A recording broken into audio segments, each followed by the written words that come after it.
नमस्कार। Law of thoughts में हम आज मानहानि के वाद में क्या बचाव होते हैं उन्हें स्टडी करेंगे, यानी कि मानहानि के वाद में क्या प्रतिवाद यानी डिफेंस होते हैं। इसका मतलब है कि जब किसी व्यक्ति पर केस किया जाता है तो प्रतिवादी किन बातों को उठाए जो उसकी सुरक्षा में हो, डिफेंस में हो कि उसका कथन मानहानिकारक नहीं था। तो इसमें मुख्यतः 4 डिफेंस हैं। फर्स्ट है सत्य अथवा औचित्य, जस्टिफिकेशन और ट्रुथ। सेकंड है उचित एवं सद्भावनापूर्वक समालोचना यानी fair and bonafide comment. Third है विशेषाधिकार, प्रिविलेज। और फोर्थ है क्षमा याचना, अपोलॉजी। तो ये 4 डिफेंस हैं और ये इम्पोर्टेंट टॉपिक है मानहानि के वाद में प्रतिवाद के संबंध में। तो आइए देखते हैं फर्स्ट टॉपिक अपना यानी औचित्य, ऑथेंटिफिकेशन। तो सत्य अथवा औचित्यपूर्ण प्रतिवाद माना गया है जिन अपमान लेखों या शब्दों के लिए आरोप लगाया गया है, अगर वे सत्य हैं, सही हैं, तो कानून कभी उस बात के लिए नुकसानी नहीं दिलवाता। यदि कथित शब्द सही है तो प्रतिवादी दायी नहीं होता है, यानी कि कथन का सही होना आवश्यक है। इसका एक केस देखते हैं, दैनिक भास्कर वर्सेस मधुसूदन भास्कर। इसमें कहा गया कि अपमान वचन का अक्षरश साबित किया जाना आवश्यक नहीं है।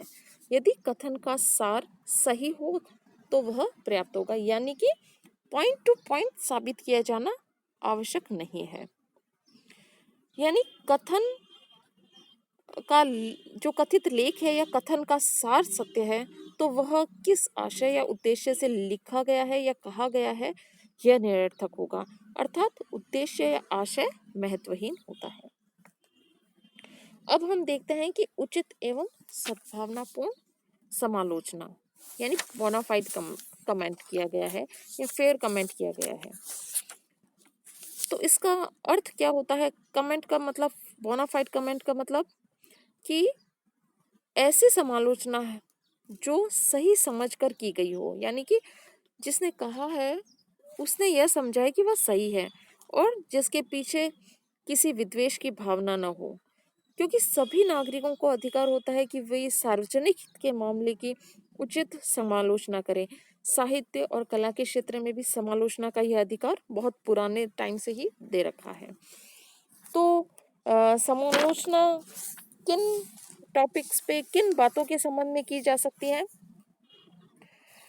वे हैं कुछ सार्वजनिक हित के जो विषय होते हैं उनके संबंध में समालोचना की जाती है, जैसे कि राज्य के विषय, राज्य के मंत्री और ऑफिसरों के कार्य, न्याय संबंधी विषय, सार्वजनिक संस्थाएं एवं स्थानीय प्राधिकरण, थिएटर, खेल, सार्वजनिक मनोरंजन के अन्य साधन, या फिर पुस्तक, चित्र, कलाकृतियाँ, या फिर चर्च या धार्मिक स्थान संबंधी विषय, या फिर सार्वजनिक हित में की गई कोई अपील।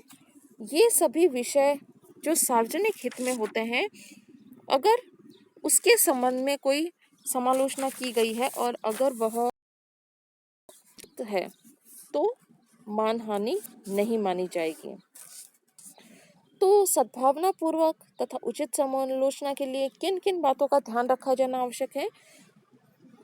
जैसे कि समालोचना जनहित के दृष्टिकोण से होनी चाहिए, यानी कि पब्लिक इन जनरल के इंटरेस्ट में होनी चाहिए। समालोचना किसी विषय वस्तु के संबंध में मत की अभिव्यक्ति होनी चाहिए, न कि तथ्यों का प्रकटीकरण, यानी कि वह अपना ओपिनियन देना होता है, इसमें मत की अभिव्यक्ति करता है, तथ्य नहीं बताता है। अगर वह तथ्य बताए तो वह मानहानि में आएगा।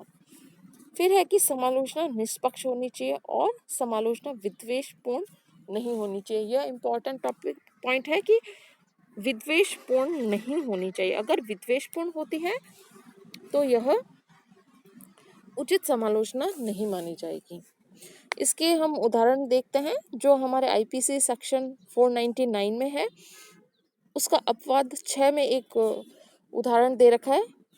इसमें क यदि यह द्वारा प्रकाशित एक बुक के संबंध में कहता है कि यह की पुस्तक मूर्खतापूर्ण है, यह अवश्य ही कोई दुर्लभ पुरुष होगा। यानी वह कहता है कि यह पुस्तक मूर्खतापूर्ण है और यह अवश्य ही कोई दुर्लभ पुरुष होगा, तो यह कथन मान हानिकारक नहीं होगा क्योंकि यह उचित समालोचना है। और अगर इसके विपरीत वह यह कहता है कि यह की पुस्तक मूर्खतापूर्ण है क्योंकि वह एक दुर्लभ व्यक्ति है, तो यह उचित समालोचना नहीं होगी, बल्कि यह एक तथ्य का कथन हो जाता है। अब हम देखते हैं कि उचित समालोचना और औचित्य में क्या अंतर है।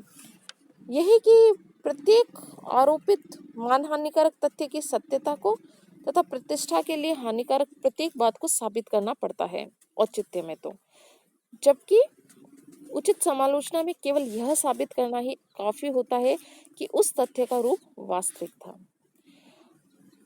एक और अंतर देखते हैं कि औचित्य के मामले में तो मानहानिकारक शब्दों के प्रकाशन के समय की प्रतिवादी की मन स्थिति कोई महत्व नहीं रखती है। यानी मन स्थिति औचित्य में तो महत्वपूर्ण नहीं रखती है, लेकिन उचित समालोचना के मामले में मन स्थिति बहुत इम्पोर्टेंट रोल प्ले करती है।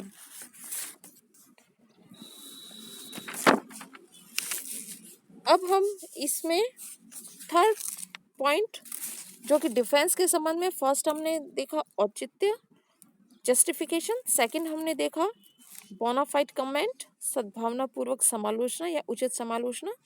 अब हम थर्ड पॉइंट देखते हैं विशेषाधिकार।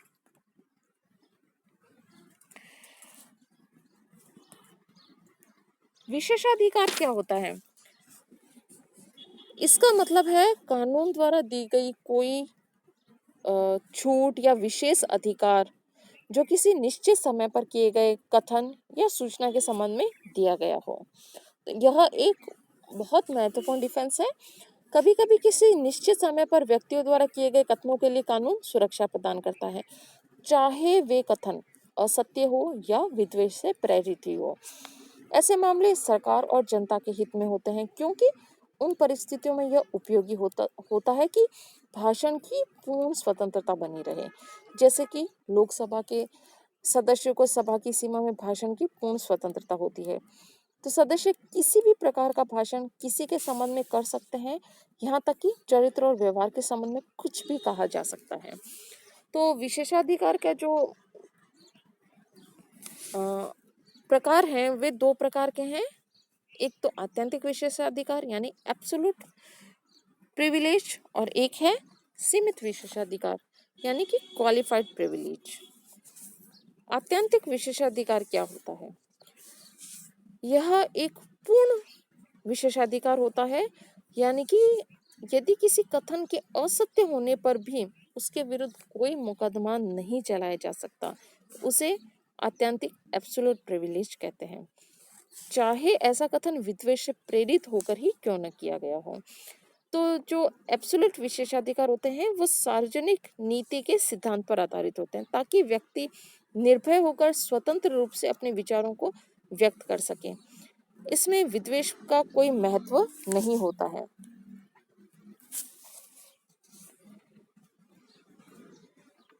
तो आत्यंतिक प्रिविलेज का जो सिद्धांत है वह यह है कि किसी व्यक्ति के शब्द या कृत्य विद्वेषपूर्ण है या नहीं, इसकी जानकारी करना सार्वजनिक हित में अपेक्षित नहीं होता है,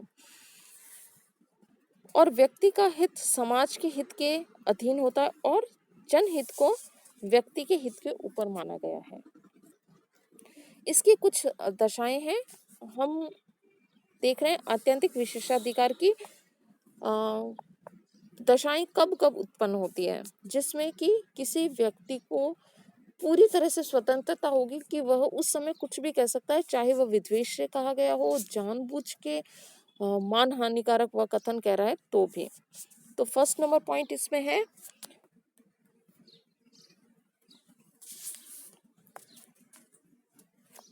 संसदीय कार्यवाही के संबंध में, पार्लियामेंट्री प्रोसीडिंग्स के संबंध में आत्यंतिक विशेषाधिकार होता है। यह हमारे आर्टिकल 105 और 194 में दिया गया है। यदि संसद का कोई सदस्य किसी भी सदन में कोई कथन किसी भी प्रेरणा के कारण कहता है और कथन किसी अन्य व्यक्ति के लिए हानिकारक हो तो भी उसके विरुद्ध अभियोजन की कार्यवाही नहीं चलाई जा सकती है।